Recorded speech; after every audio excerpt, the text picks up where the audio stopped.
என்னப்பா முளைய வந்து அமுக்குற? வேணும்னா அமுக்கணும், தெரியாம அமுக்கிட்டேன் போங்க.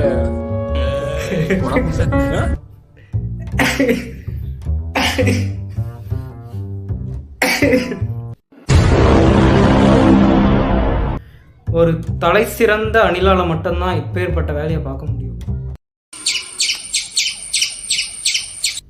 இதுக்கு மேலே இதுக்கு கமெண்ட் பண்ணால் எல்லாமே நம்மளை கடிக்க வந்துடும். அதனால் நம்ம அடுத்த வீடியோக்கு போகலாம்.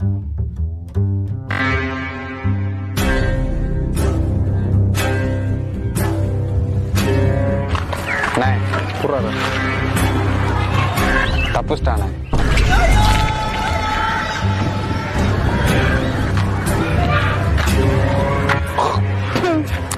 இதை வந்து சொல்ல உனக்கு வெக்கமா இல்ல? நான் என்ன லவ்வா சொல்றேன் வெக்கப்படுறேன்.